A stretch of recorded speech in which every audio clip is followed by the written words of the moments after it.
네, 오늘도 말씀 듣는 우리 새샘 가족들에게 하나님께서 말씀의 은혜와 능력으로 함께해 주시기를 간절히 축복합니다. 지난 주일부터 확신을 주제로 말씀을 나누고 있습니다. 확신 시리즈 설교입니다. 바울이 디모데에게 너는 배우고 확실한 일에 거하라 이렇게 말씀하셨는데, 그 말씀은 오늘 우리에게도 주시는 말씀인 줄로 믿습니다. 우리도 배우고 확실한 일에 거하는 그런 신앙인들이 되어야 될 줄로 믿습니다. 상황에 따라, 기분에 따라, 또는 어떤 사람의 말에 따라 좌지우지하고 흔들리는 믿음이 아니라 믿음에 굳게 서서 하나님을 예배하고 또 말씀을 따라 살아가고, 또 우리 가정에서, 직장에서, 교회에서 하나님께서 맡기신 일들을 잘 감당하면서 살아가는 그런 신실한 성도들이 되자는 것입니다. 저와 여러분이 배우고 확실한 일에 거하는 그런 신실한 성도들이 다 될 수 있기를 간절히 축복합니다.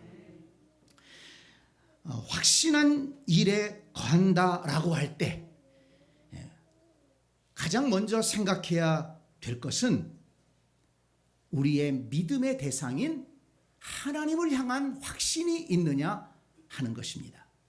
여러분, 하나님을 확신하고 있습니까? 하나님께서 정말 계시다는 것을 믿고 있습니까? 혹시라도 의심하는 분은 안 계십니까? 의심은 아니더라도 좀 흔들리시는 분은 안 계십니까? 오늘 우리가 본문으로 읽은 히브리서 11장 6절은 말씀합니다. 믿음이 없이는 하나님을 기쁘시게 할 수 없나니 하나님께 나아가는 자는 그가 반드시 그가 계신 것과 또한 그가 자기를 찾는 자들에게 상 주시는 이심을 믿어야 할지니라. 하나님께 나아가는 자는, 하나님을 예배하는 자는 그가 반드시 계신 것을 믿어야 할지니라 말씀했습니다. 여러분들 중에 혹시 하나님이 계시다는 것은, 그래도 오늘 교회 나온 사람들은, 예배하는 사람들은 하나님이 계시다는 것을 당연히 믿고 있을 텐데 왜 이것을 강조하면서 이렇게 설교할까 라고 생각하시는 분들이 있을지 모르겠습니다. 그 이유를 지난 주일에 우리가 살펴봤던 디모데후서 3장 13절, 바울이 디모데에게 얘기했던 그 말씀에서 찾아볼 수 있습니다. 바울이 왜 너는 배우고 확신한 일에 거하라고 했습니까? 그 말씀에 보면 악한 사람들과 속이는 자들은 더욱 악하여져서 속이기도 하고 속기도 하나니 너는 배우고 확신한 일에 거하라 이렇게 말씀했습니다. 그렇습니다. 바울이 활동하던 시대나 오늘 우리 시대나 악한 사람들과 속이는 자들이 하나님은 없다고, 하나님은 거짓된 관념이라고 사람들을 속이고 불신앙으로 미혹하고, 그래서 많은 사람들이 그 속임수에 흔들리고 넘어졌기 때문입니다. 2008년부터 2009년까지 영국 런던에서는 무신론자 버스 캠페인 문구가 부착된 시내버스가 운행되었습니다. 영국 인문주의자 협회의 지원을 받은 코미디 작가 아리안 쉐린이라는 사람이 문구를 만들어서 그 버스의 광고판에다가 붙인 거예요. 그 문구가 뭐냐면, 여러분 기억하시는 분들 있을 겁니다. 아마도 신은 없으니 이제 그만 걱정하고 당신의 인생을 즐기세요. 그래도 그 전까지는 영국에서 이런 것들을 바깥으로 내건 적은 없었어요. 오히려 교회라든지 또는 신앙단체에서 하나님은 살아계십니다, 하나님께로 돌아오십시오, 뭐 이런 문구들이 많았지만 노골적으로 그렇게 아마도 하나님은 안 계시니까 걱정하지 말고 인생을 즐겨라. 이런 무신론적인 문구가 시내버스에 달려서 그렇게 운행되지는 않았습니다. 그런데 여러분, 그 캠페인이 거기서 끝난 게 아닙니다. 유럽을 비롯한 미국까지, 캐나다까지 이 서구 사회의 유행처럼 번졌다는 것입니다. 그러면서 무신론자들은 그 문구를 보면서 환호했습니다. 여기에 주도적인 역할을 한 사람이 리처드 도킨슨이라는 사람입니다. 들어보신 분 있을 거예요. 이 사람은 영국 옥스퍼드 대학의 동물행동학 교수인데 이기적인 유전자 또 만들어진 신이라는 책으로 유명해졌습니다. 우리나라에도 번역되어서 많은 사람들에게 불신앙적인 악영향을 끼친 책입니다. 그런데 우리가 놓치지 말아야 될 것은 그들은 찰스 다윈의 진화론을 과학이라는 이름으로 포장하여 신봉하는 사람들이라는 것입니다. 여러분, 진화론이 과학이라고 생각하십니까? 여러분, 진화론의 이론적 전제를 알게 된다면 그것은 결코 과학이 아니라는 사실을 알게 될 것입니다. 진화론의 전제를 요약하면 이렇습니다. 우주의 어느 순간 깜깜한 이 세상 속에 어느 한 시점에서 우연히 빅뱅이 일어났다는 것입니다. 이 빅뱅이라는 것은 대폭발을 말합니다. 우연히 어느 시점에 수백억 년 전에, 그리고 그 빅뱅을 통해서 여러 물질들과 덩어리들이 퍼져나갔다는 거예요. 그것이 별이 되고 그것이 행성이 되고 그것이 또 시간이 지나면서 우연히 하나로 뭉쳐지기도 하고 결합되기도 하고 또 왔다 갔다 하면서 지금의 이런 우주를 만들게 되었다는 것입니다. 그러다가 또 우연히 오랜 세월을 지나면서 마침 이 지구라고 하는 별에 생명체가 생겨날 수 있는 적절한 조건, 온도와 압력과 물과 공기 등이 형성되어서 아주 우연히 어쩌다가 작은 생명체 세포 하나가 만들어졌다는 거예요.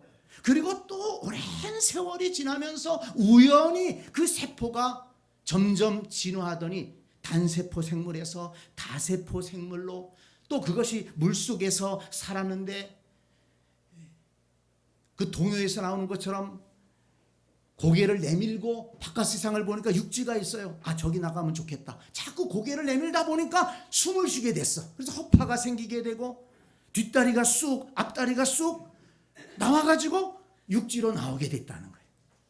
그리고 또 그 중에서 어떤 것들은 식물로 진화하게 되었고 또 어떤 것들은 벌레처럼 작은 그런 생물체로 진화하다가 그것이 점점 동물로 또 짐승으로 진화하게 되고 어떤 것도 날고 싶어요. 하늘이 넓으니까. 그래서 또 자꾸 또 날개짓을 하다 보니까 날개가 생겨가지고 하늘로 날게 되었고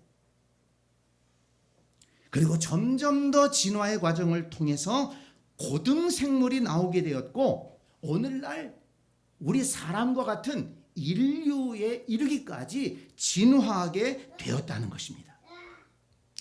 그러니까 진화론은 무엇이든지 우연히 생겼다고 말합니다. 우연히 오랜 시간에 걸쳐서 우연히 생겼다는 거예요. 우연히 빅뱅이 일어났고 우연히 아주 작은 생명체가 탄생했고 우연히 생명체들이 진화해서 또 그 진화한 것이 오늘날 우주가 만들어졌고 지구상에 있는 이 다양한 생물들이 만들어졌다는 것입니다. 우연히 진화하다 보니까 고릴라와 같은 그런 존재가 나오게 됐어요. 근데 그 고릴라들 중에서 좀 똑똑한 놈들이 또 나오게 됐어요. 점점 또 좀 발전하더니 우리 인류와 같은 이 지금의 사람과 같은 이런 존재가 나오게 되었다는 것입니다. 자, 여러분, 제가 과학을 전공한 사람이 아니기 때문에 어려운 말로 설명하기는 어렵습니다. 설명하지는 못합니다. 저도 많은 책들을 좀 보고 그랬지만은 참 그 과학자들이 설명해 놓은 것을 보면 참 이해하기가 힘든 단어들이 많이 나옵니다. 그렇지만 제가 지금 말씀드린 것은 진화론의 대전제를 설명하고 있는 것입니다. 그렇다면 이러한 진화론의 전제와 사상의 흐름을 생각한다면 과연 진화론은 과학일까요? 신앙일까요? 한마디로 말해서 진화론은 하나님을 믿고 싶지 않은 사람들이 만들어낸 또 다른 종교라고 할 수가 있는 것입니다. 하나님을 거부하는 사람들의 종교인 것입니다. 하나님을 믿고 싶지 않은 사람들의 논리적 욕구를 충족시켜주고 있는 거짓된 사상이라고 할 수가 있는 것입니다. 그렇다면 여러분, 이처럼 하나님은 없다고 주장하는 불신앙이 가득한 세상에서 우리는 어떻게 하나님의 계심을 확신할 수 있을까요?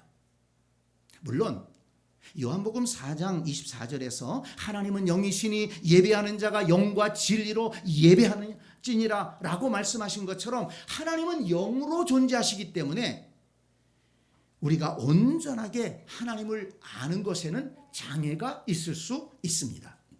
또 욥기 11장 7절에서 내가 하나님의 오묘함을 어찌 능히 측량하며 전능자를 어찌 능히 완전히 알겠느냐라고 말씀하신 것처럼 우리 인간은 유한한 존재입니다. 시간과 공간에 제한을 받아요. 우리 인간이 무엇을 안다고 하지만 얼마만큼 알고 있을까요? 우리 인간이 알지 못하는 것은 우리는 너무 많습니다. 사실 우리 인간이 안다는 것은 이 우주 만물과 모든 생명의 신비에 비하면 아주 작은 모래알갱이보다도 못합니다. 그렇다면 우리는 하나님의 존재를 알 수 있는 길이 없을까요? 우리 유한한 인간이 무한한 하나님, 전능하신 하나님, 영원부터 영원까지 계시는 하나님, 그 하나님을 우리 유한한 인간들이 알 수 있는 방법은 없을까요? 예레미야 29장 13절은 이렇게 말씀합니다. 너희가 온 마음으로 나를 구하면 나를 찾을 것이요 나를 만나리라. 하나님은 영으로 존재하기 때문에 참 하나님의 모든 것을 아는 데는 장애가 있고 우리는 유한한 존재이고 하나님은 무한하신 전능하신 분이시기 때문에 차원이 다르게 존재하시기 때문에 참 하나님의 모든 것을 알기는 어렵습니다. 그렇지만 온 마음으로 하나님을 찾으면 하나님을 알 수 있고 또한 하나님을 만날 수 있고 하나님을 경험할 수 있다고 성경은 말씀합니다. 그래서 먼저 우리는 하나님이 창조하신 자연 만물을 통해서 하나님의 존재를 확신할 수 있습니다. 로마서 1장 20절은 이렇게 말씀합니다. 이 로마서 1장 20절이 참 중요한 말씀인데요. 창세로부터 그의 보이지 아니하는 것들 곧 그의 영원하신 능력과 신성이 그가 만드신 만물에 분명히 보여 알려졌나니 그러므로 그들이 핑계하지 못할지니라. 네, 하나님의 보이지 않는 능력과 신성이 그분이 만드신 만물 가운데 보여진다는 것입니다.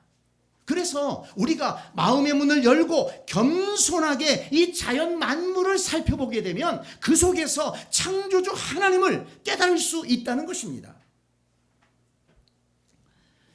여러분, 앞에서 진화론을 주장하는 사람들은 우연희를 좋아한다고 했습니다.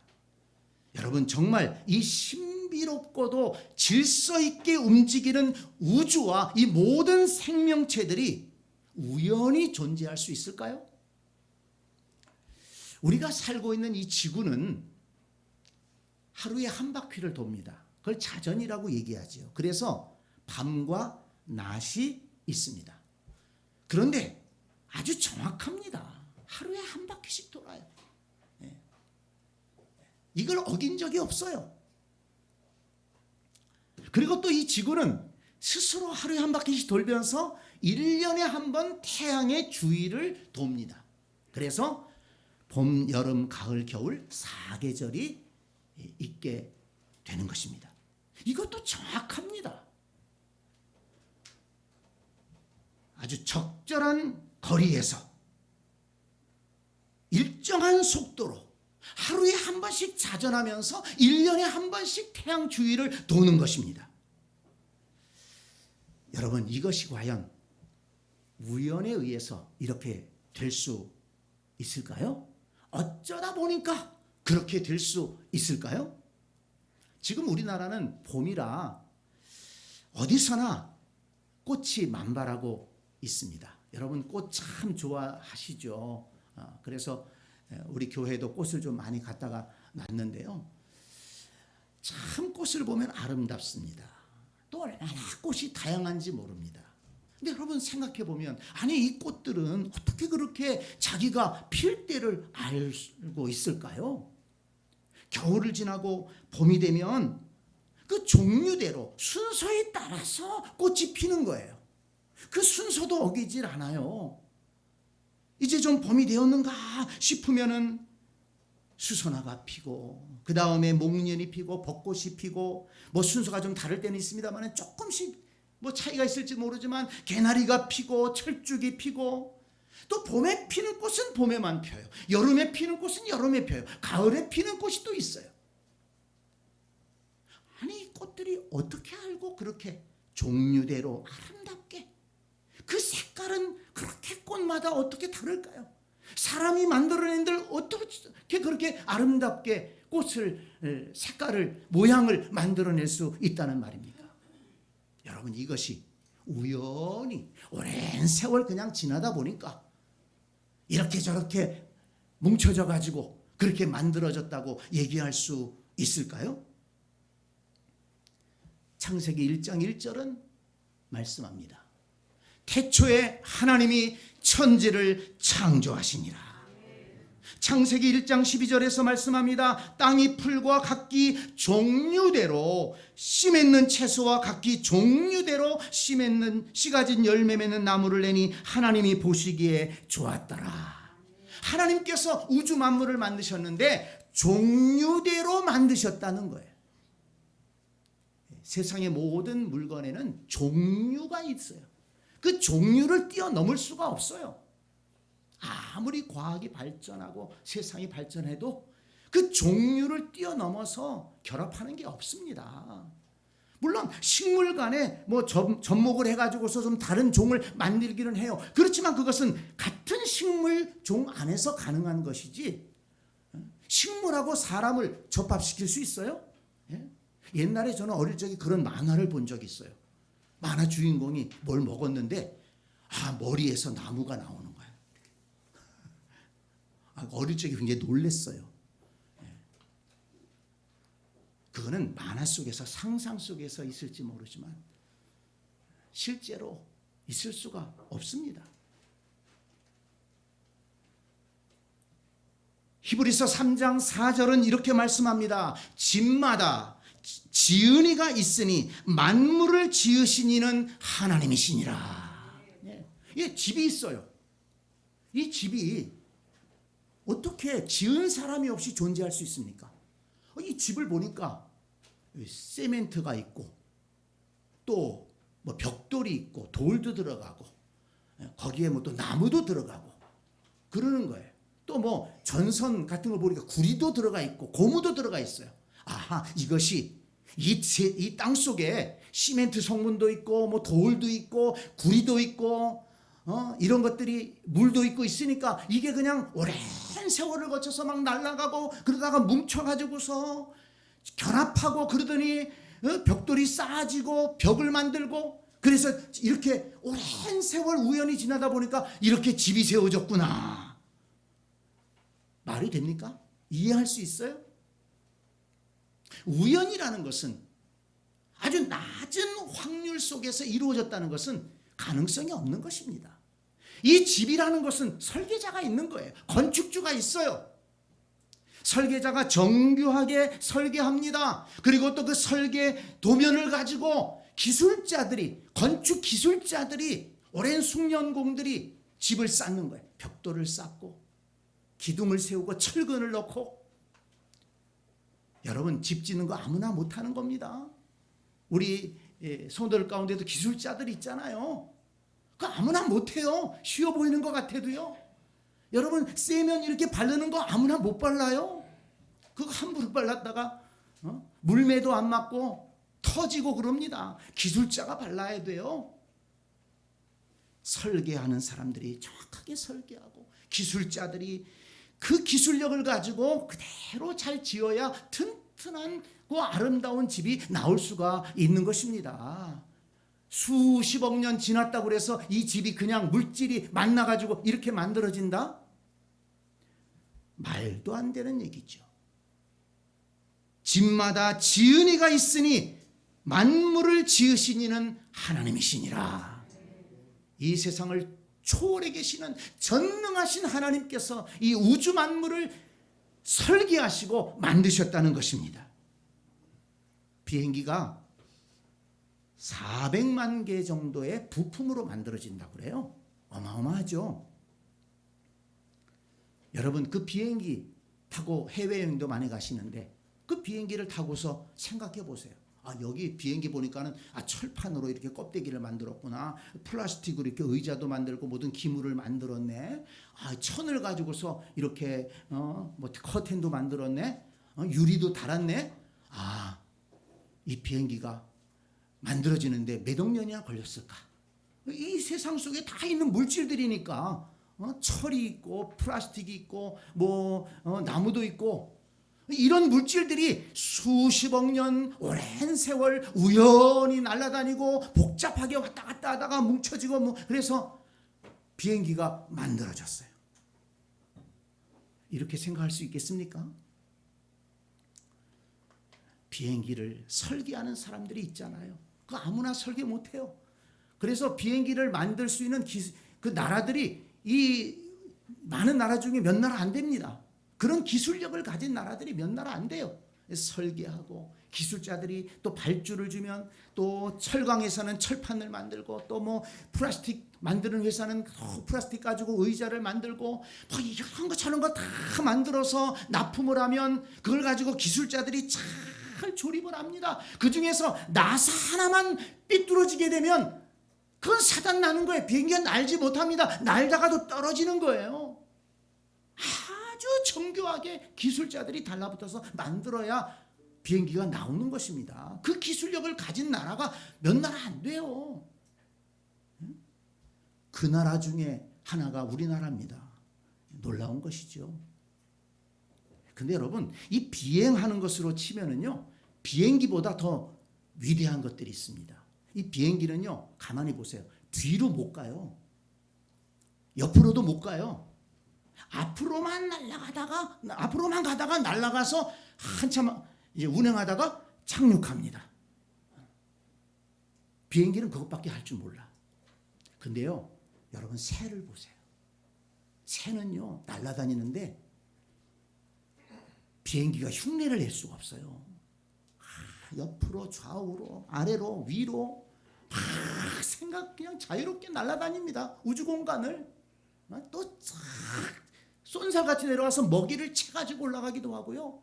먼 곳을 바라보기도 해요. 새들은. 비행기보다 이 날르는 걸로 치자면, 비행하는 것으로 치자면 파리 한 마리가 더 위대합니다. 여러분, 비행기가 설계자가 없이는, 만든 사람들이 없이는, 그런 회사가 없이는 만들어질 수 없다는 것을 우리는 인정합니다. 그렇다면 비행기보다 더 잘 날르는, 위대하게 비행을 하는 이런 새들은 우연히 오랜 세월 그냥 지나다 보니까 만들어졌다? 그걸 그렇게 생각할 수 있습니까? 요한복음 1장 3절은 말씀합니다. 만물이 그로 말미암아 지은 바 되었으니 지은 것이 하나도 그가 없이는 된 것이 없느니라. 전능하신 하나님께서 우리 인간의 생각을 뛰어넘는 게 아니죠. 다른 차원의 전능하신 하나님께서 그것들을 설계하시고 만드셨기 때문에 존재하게 되는 것입니다. 그래서 로마서 1장 20절에서 말씀하는 겁니다. 창세로부터 그의 보이지 아니하는 것들 곧 그의 영원하신 능력과 신성이, 보이지 않는 하나님의 능력과 신성이 그가 만드신 만물에 분명히 보여 알려졌다는 것입니다. 그래서 사람들이 핑계할 수 없다는 거예요.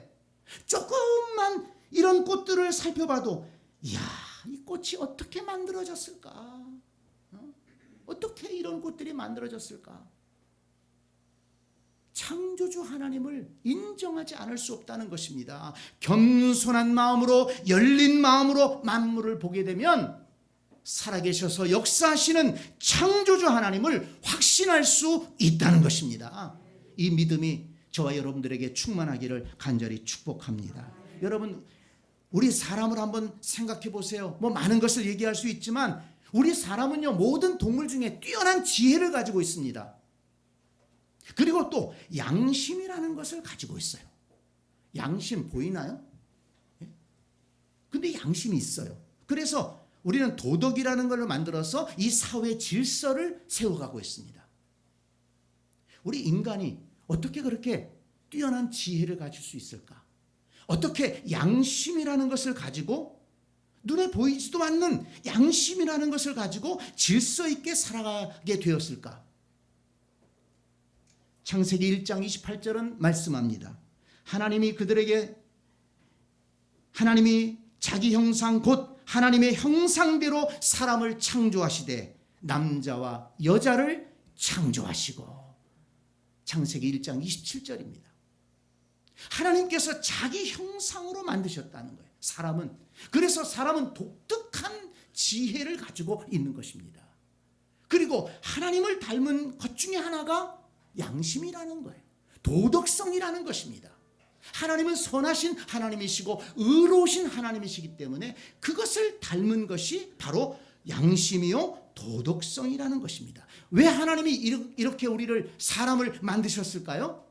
창세기 1장 28절에서 말씀합니다. 하나님이 그들에게 복을 주시며 하나님이 그들에게 이르시되 생육하고 번성하여 땅에 충만하라. 땅을 정복하라.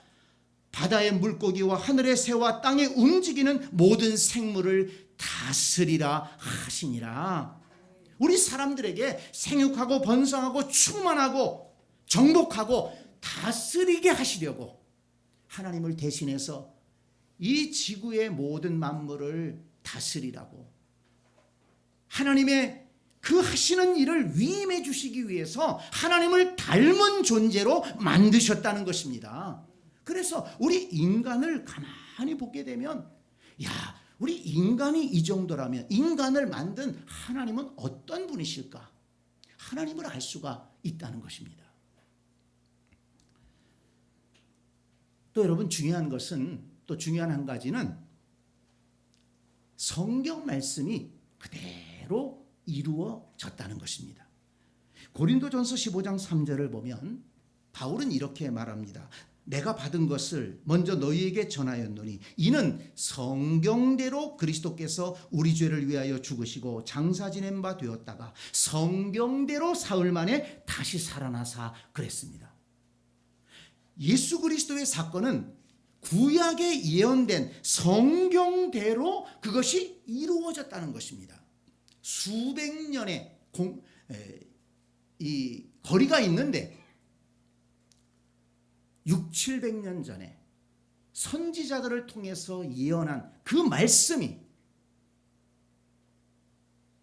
예수 그리스도를 통해서 이루어졌다는 것입니다. 그래서 마태복음을 보면 예수님께서 자주 하신 말씀 가운데 내가 선지자들이 하신 말을 이루려 하심이라, 이런 말씀이 자주 나오는 것을 볼 수가 있습니다. 마태복음 2장 15절에 선지자를 통하여 말씀하신 바 애굽으로부터 내 아들을 불렀다 함을 이루려 함이라. 마태복음 4장 14절에 이는 선지자 이사야를 통하여 하신 말씀을 이루려 하심이라. 마태복음 13장 35절에도 이는 선지자를 통하여 말씀하신 바 내가 입을 열어 비유로 말하고 창세로부터 감추인 것들을 드러내리라 함을 이루려 하심이라. 마태복음 또 21장 4절에 보면 이는 선지자를 통하여 하신 말씀을 이루려 하심이라 그랬어요. 예수님이 십자가를 지고 죽으신 것도 이렇게 구약에 예언된 말씀을 이루기 위해서 십자가에서 죽으시고 우리 죄를 대속하시고 그리고 부활하셔서 구원을 완성하셨다는 것입니다. 하나님은 선지자를 통해서 예언하게 하시고 그리고 예수 그리스도를 통해서 이루게 하셨습니다. 하나님께서 계획하시고 하나님은 이 창조의 사역만을 계획하시고 이루신 것이 아니라 구원의 사역도 계획하시고 이루셨다는 것입니다. 그래서 우리는 예수 그리스도의 이 구원의 사역을 통해서도 하나님의 살아계심을 깨달을 수 있고 또한 확신할 수 있다는 것입니다. 제가 이 말씀을 준비하면서 하나님을 믿는 신앙이 얼마나 복된 것인가를 다시 한번 생각하게 되었습니다. 이 사람들이 교만해져서 하나님은 없다고 주장하고 하나님이 없이 살아가면 굉장히 자유를 누리고 하나님이 없이도 인간의 이성과 과학기술만으로도 좋은 세상을 만들어갈 것이라고 생각했습니다. 그런 사조가 17, 18세기에 태동한 계몽주의 사상이었습니다. 그때 이제 과학이 좀 발전하면서 사람들이 교만해진 거예요. 이렇게 과학이 발전하다 보면 어떤 세상이 열릴까? 이제 인간이 위대한 세상을 만들 것으로 착각한 것입니다. 그러면서 한편으로 하나님은 안 계신 거야. 인간이 이렇게 과학을 발전시키고 있는데 세상을 변화시키고 있는데 이렇게 생각을 한 것입니다. 어떤 철학자는 하나님은 인간의 감정이 만들어낸 인간의 작품이라고 했고 어떤 철학자는 하나님이 죽었다고 외쳤습니다. 그런 무신론적인 사상의 흐름 속에서 나온 것이 칼 막스라는 사람의 사상입니다. 공산주의 창시자가 되었습니다. 칼 막스는 하나님을 믿는 신앙은 지배계급이 피지배계급을 장악하기 위해 만들어낸 관념에 불과하다고 주장했습니다. 그래서 이 막스는 혁명을 통해서 자본주의를 무너뜨리고 자본가들을 끌어내리면 모든 세상이 평등하게 될 것이라고, 자유를 누릴 것이라고, 좀 더 인간은 행복해질 것이라고 그렇게 주장했습니다. 그리고 그 사상에 많은 사람들이 동조했습니다. 칼 막스의 주장을 이어받은 무신론자들이 만든 것이 공산주의 혁명이었습니다. 그래서 공산주의 혁명이 이 동유럽을 중심으로 퍼져나가기 시작했습니다. 자, 여러분, 그렇다면 하나님을 부정하고 무신론의 기초 위에 세워진 이 공산주의 사상이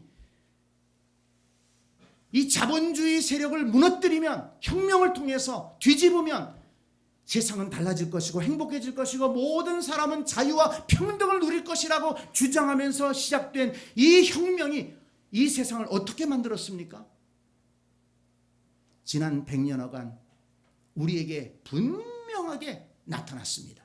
이것은 우리가 눈으로 볼 수 있는 것입니다.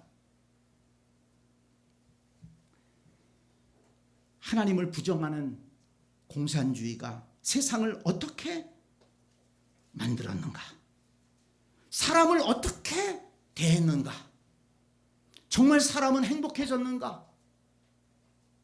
여러분, 제가 굳이 말씀드리지 않더라도 얼마나 많은 사람이 공산주의 사상 아래서 학살을 당했습니까?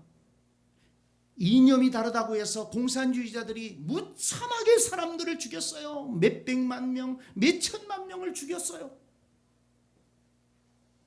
무자비하게 사람을 죽였습니다. 여러분, 이 세상 많은 나라들이 있지만 공산주의 나라만큼 인간의 자유를 제한하는 나라가 어디 있습니까? 폭력을 휘두르는 나라가 어디 있습니까?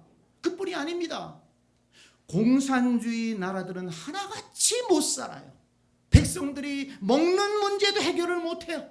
왜 그럴까요?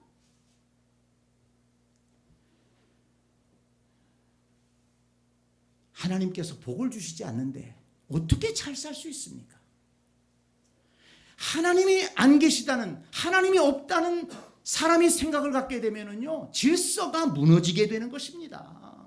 그래서 사람에 대한 폭력도 아무렇지 않게 행하게 되는 것입니다.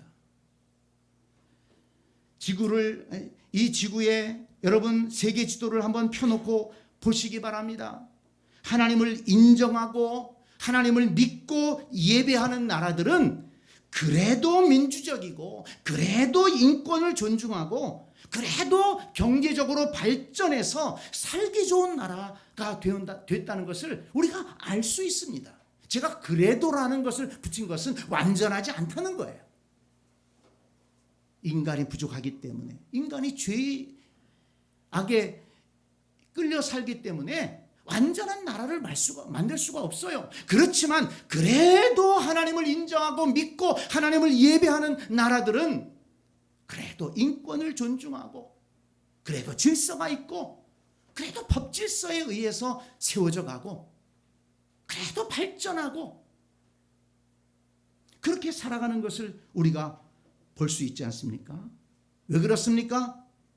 하나님을 믿고 예배하는 나라와 민족은 하나님께서 복을 주시기 때문인 줄로 믿습니다. 하나님을 믿고 의지하는 나라에는요, 하나님의 말씀이 그 정신세계 속에 깔려 있어요. 그래서 자유와 평등과 복지를 실천하며 살아가게 되는 것입니다. 여러분, 역사를 통해서 하나님을 부정하는 세상과 하나님을 인정하는 세상, 어느 세상이 복된 세상인가, 무엇이 더 세상을 질서 있게 하고 더 발전시키고 인간을 더 행복하게 만드는지가 증명이 되었습니다. 그동안에 증명이 되었어요. 세상에서 가장 불쌍한 민족이 저 북한 민족 아닙니까? 우리와 같은 동족인데 어쩌자고 공산주의 세력에게 저렇게 지배를 당하면서 학대를 당하고 굶어 죽고 비참한 삶을 살고 있습니까? 공산주의가 평등하다고요? 하나님을 부정하면 평등하다고요? 공산주의 나라만큼 불평등한 나라가 없어요. 아직도 그것을 착각하는 사람들이 참 있어서 안타깝습니다마는 성도 여러분, 저와 여러분은 이렇게 역사가 보여주는 하나님의 살아계심의 증거, 하나님을 믿고 예배하는 민족에게 하나님이 복을 주시고 하나님께서 은혜를 주신다는 이 사실을 깨닫고 하나님을 향한 확신을 가지고 신앙생활할 수 있기를 바랍니다. 시편 14편 1절에 보면 어리석은 자는 그 마음에 이르기를 하나님이 없다 하느니라 말씀했습니다. 어리석은 자는 하나님이 없다고 한다는 거예요. 이렇게 역사적으로 보여주고 우주 만물을 통해 보여주지만 어리석은 자는 하나님을 깨닫지 못하는 것입니다. 시편 1편 1절에 복 있는 사람은 오직 여호와의 율법을 즐거워하여 그의 율법을 주야로 묵상하는 자로다. 그는 시냇가에 심은 나무가 철을 따라 열매를 맺으며 그 잎사귀가 마르지 아니함 같으니 그가 하는 모든 일이 다 형통하리로다. 그래서 거기 6절에 보니까 무릇 의인들의 길은 여호와께서 인정하시나 악인들의 길은 망하리로다. 하나님을 인정하고 하나님을 예배하고 하나님의 말씀을 따라 살아가는 인생은 하나님이 인정하시고 복 주시지만 그렇지 않은 인생은 점점 더 망하는 길로 간다는 것입니다. 그것이 역사가 보여주고 있다는 것입니다. 오늘 예배하는 저와 여러분들, 배우고 확신한 일에 거하라. 하나님을 향한 확신의 신앙으로 분명하게 서기를 바랍니다. 사람의 말에 따라, 세상 사조에 따라, 상황에 따라, 기분에 따라 흔들리지 말고 온 우주 만물을 창조하신 그 하나님을 내 하나님으로 삼고 그 하나님을 예배하고 그 말씀을 따라 살아가면서 그 창조주 하나님께서 주시는 은혜와 복을 마음껏 누리며 살아가는 우리 모두가 될 수 있기를 간절히 축복합니다. 아멘.